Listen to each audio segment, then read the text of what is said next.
안녕하세요. 오늘은 자신감에 대한 이야기를 좀 해보려고 해요.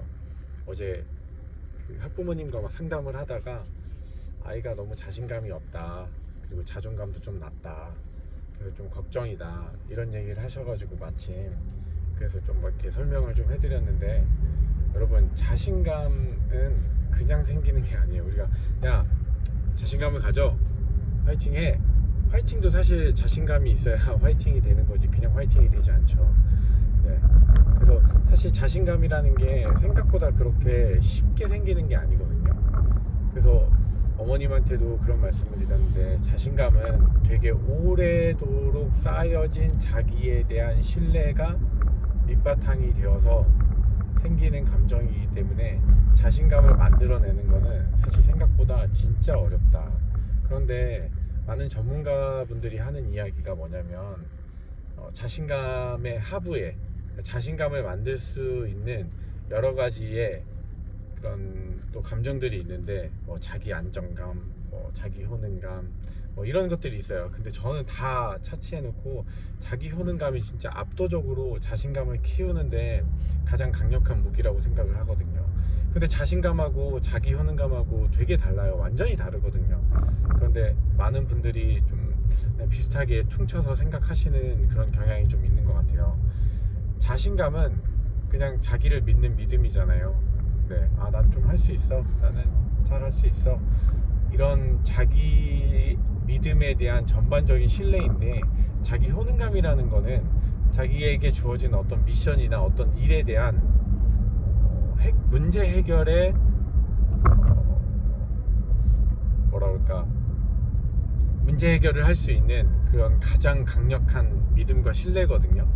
그러니까 문제 해결에 좀 집중이 되어져 있어요. 근데 우리는 우리 인생의 삶은 사실 공부를 잘해, 뭐 운동을 잘해, 좋은 태도를 가져, 이런 거 사실 다 문제거든요. 그 문제 해결을 하는 과정이 우리 인생의 전반적인 일이잖아요.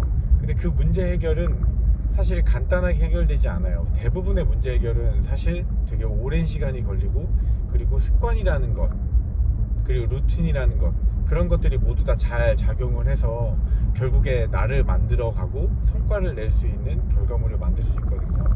그런 가치관에서 봤었을 때 자기 효능감은 지속 가능성이라는 그 난제를 가지고 있어요. 굉장히 오랜 시간 동안 꾸준히 해야 어떤 성과를 이루어내니까. 그런 가치관에서 부모님들이 아이에게 자존감을, 자신감을 또 불러일으키게 하는 가장 좋은 방법은 자기 효능감을 만드는 건데, 자기 효능감은 또 역시 어떤 미션을 가지고 있어야 되는 거거든요. 그 미션을 이 아이가 오랜 시간 동안 문제 해결을 해야 되는 것이기 때문에 적절한 그 아이가 해결할 수 있는 문제를 주어야 되는 거고, 특히 그 문제를 줬었을 때 사실 혼자는 또 생각보다 쉽지가 않아요. 그래서 부모님들이 가능하면 같이 해주셔야 된다. 같이 동참하고 같이 이야기하고 같이 고민하는 그런 과정이 저는 꼭 필요하다고 생각을 해요. 그래서 그런 과정 속에서 그 아이가 이거 가능하구나, 이렇게 하니까 좀 해볼 수 있겠다, 그 모든 것들이 감정이 다 자기 효능감이거든요. 그 효능감 없이는 사실상 이게 답이 없어요. 효능감을 가지는 과정에서는 당연히 어려움과 힘듦이 꼭 동반해야 돼요.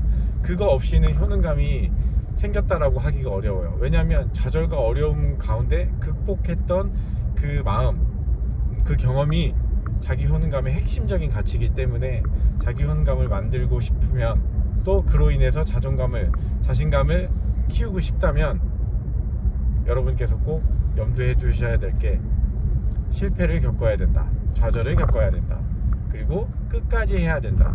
가능하면 부모님이 같이 도와주면 조금 더 수월할 수 있다. 그런데 궁극적으로는 자기 스스로 한 경험이라고 믿어야 돼요. 그렇기 때문에 뭐 조언은 줄 수는 있겠지만, 이걸 나서서 전반에 부모님이 간섭하거나 해결을 하면 사실 자기 효능감이 생기지 않아요. 그러니까 꼭 명심하시고, 자신감을 좀 찾고 싶은 아이가 있다면 부모님께서 자기 효능감에 대한 고민을 조금 하시고, 그 효능감을 키울 수 있도록 노력해 주시면 도움이 되지 않을까 싶습니다. 오늘 영상은 여기까지입니다. 안녕.